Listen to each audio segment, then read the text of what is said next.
Midweek greetings from us here at Primetime News Studios. I'm Joy Gosses. Hit the subscribe button if it's your first time watching. Also click the bell icon to receive notifications. Don't forget to give us a like, as it will help recommend our channel to your friends and family. Our top story tonight: cement production at the Chita cement plant near Otjiwarongo ceased operations after being shut down by the Ministry of Labour, Industrial Relations and Employment Creation for failing to comply with health and safety labour laws. Our Otjozondjuba region correspondent Mulisa Simiyaza filed our first story. Labour inspectors accompanied by police from Otjiwarongo closed the factory. A notice was delivered instructing the factory to close its grinding station, cement miller, rotter pack, cement warehouse as well as cement workshop. The notice stated the labour inspections on the factory on 3 May 2021 and 27 April 2022 necessitated the action. The document read also, due to injuries of 4 March 2022 and 27 April 2022, when an employee lost his right finger at the pallet stacking section, and also when another employee sustained finger injuries when he was unblocking the dust collector, all led to this action. The closure is effective from 10 May 2022 until all identified hazardous areas are rectified. Chita Cement was advised to inform the labour inspectors, who should come verify before any resumption takes place. Affected employees were sent home at 10 a.m. on Tuesday and are entitled to full remuneration. About 210 Namibians and 44 Chinese work for Chita Cement. International Relations and Cooperation Minister Netumbo Nandi-Ndaitwah has expressed her concern over youth unemployment, saying it remains the biggest challenge facing young Namibians. Youth unemployment is now projected at a whopping 46.1%. Nandi-Ndaitwah, who also doubles as the country's Deputy Prime Minister, made the startling revelation during the commemoration of Europe Day on Monday, celebrated under the theme European Year of Youth. To Nandi-Ndaitwah, the theme is fitting to the avalanche of challenges young people are confronted with globally and locally in particular. The skyrocketing unemployment levels in the country led to recommendations and mitigating measures by the African Peer Review Mechanism, which the government received with open arms. She said this review recommended, amongst others, the streamlining of youth initiatives within government, the mainstreaming of technical and vocational training within the education system, and the enactment of legislation to revive formal internship programs in the country. The minister also urged the youth to venture into agribusiness, saying its potential remains largely untapped. On her part, EU Ambassador to Namibia Sinika Antila had no kind words for Russia's Vladimir Putin, who she blames for the military crisis in the heart of Europe. She said Europe will beef up its investment in defense, deploy different forces and capabilities to protect itself. On to environmental matters. The University of Namibia, in collaboration with the University of Natural Resources and Life Sciences in Vienna, will conduct a study on how to better manage plastic waste in the future. Shelva Wells compiled this informative story.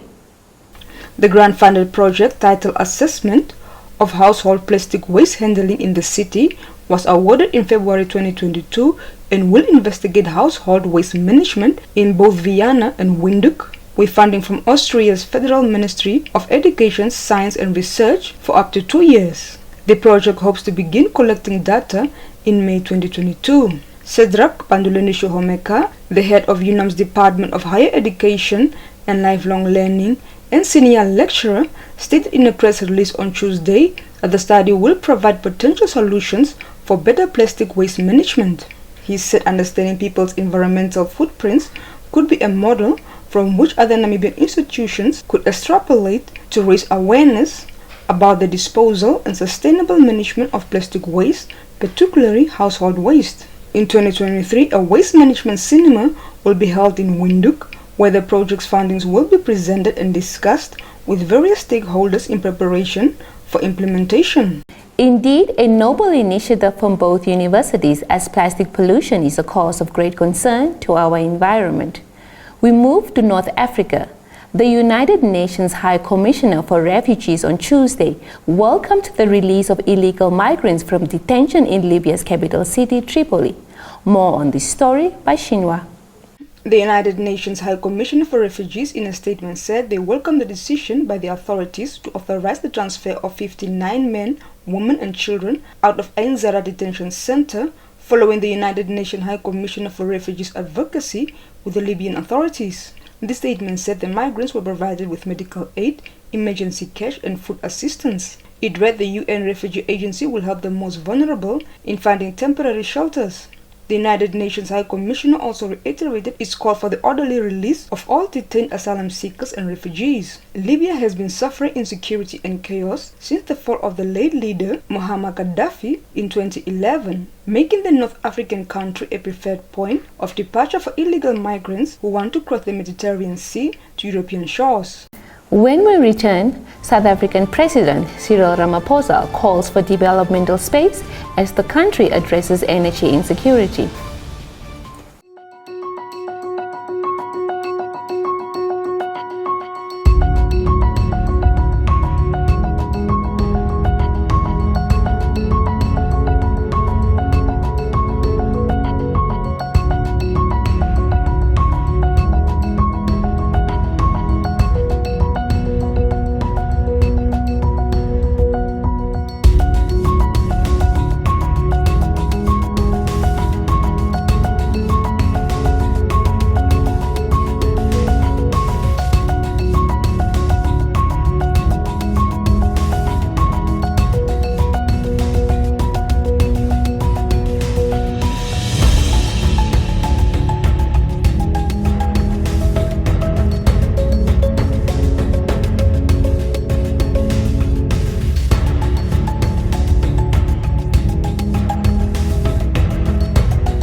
Leading the business segment, South African President Cyril Ramaphosa on Tuesday said the country, like all developing economies, has to be given the necessary developmental space as it takes an energy transition amid energy insecurity.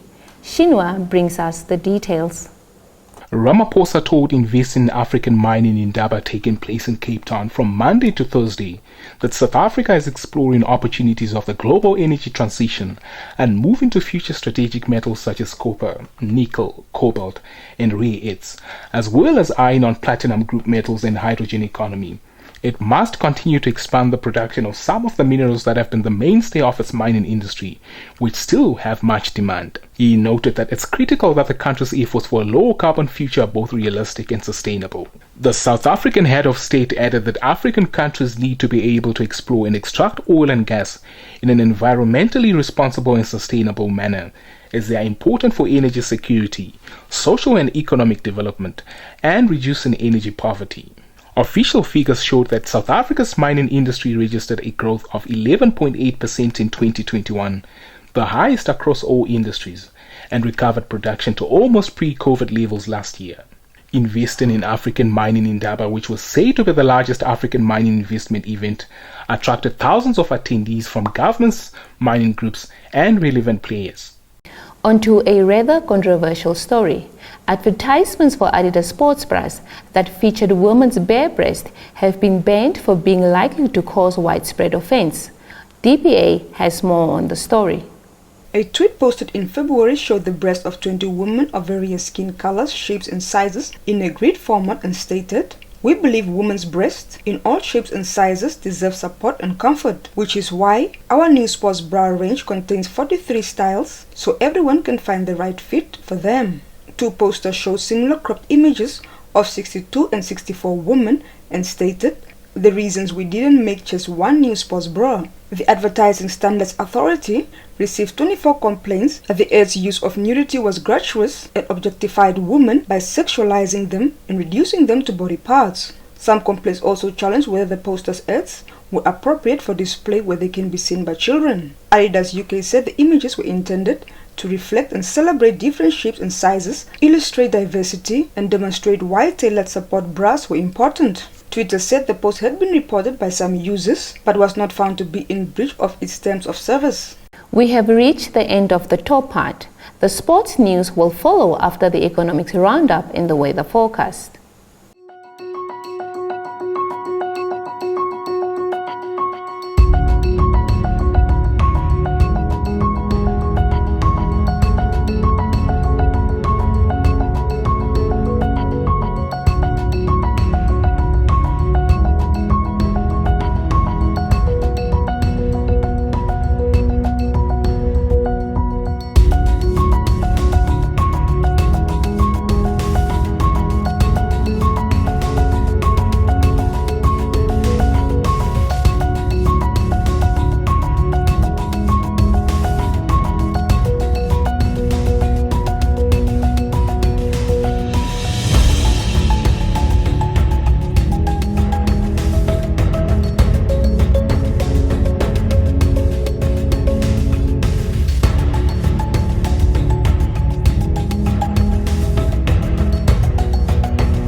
A very good evening and welcome to the Planet of Sports. I'm Salima Shimwefeleni Masipa. We commence with a story close to our hearts. Henk Botha, the coach of Namibian female sprinter Christine Boma, said the injuries sustained by the athlete are not as bad as previously thought. Updating the media on Tuesday, Botha said Boma sustained an injury on Saturday while competing in the 2022 Kip Keino Classic World Continental Tour in Nairobi, Kenya, but after assessments by their physiotherapists, they discovered that she tore a muscle in the upper thigh and not a groin injury, as was reported earlier. He added that her participation at the African Athletics Championships and the World Athletics Championships will only be known after her rehabilitation in South Africa. On to football news. Manchester City on Tuesday announced they have reached an agreement with Borussia Dortmund to sign striker Erling Haaland. The club posted a tweet explaining, Manchester City can confirm that we have reached an agreement with Borussia Dortmund for the transfer of striker Erling Haaland to the club on July 1st. The tweet explains the deal is subject to the club finalizing terms with the player, although that should be a formality given that the 21-year-old has already completed his medical examination with Manchester City. Haaland has scored 85 goals in 88 appearances for Borussia Dortmund, which he joined 2 years ago after netting 29 goals in 28 appearances for Red Bull Salzburg. Kindly stand by for your sports roundup.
That's all the news we had for you this evening. Thanks for watching. A reminder that if you're new to this channel, please subscribe, like, share, and hit the notifications bell to stay posted on the latest happenings locally and globally. Do feel free to interact with us as well in the comment section. From myself, Salima Shimwefeleni Masipa, and the entire production crew behind the scenes, it's good night.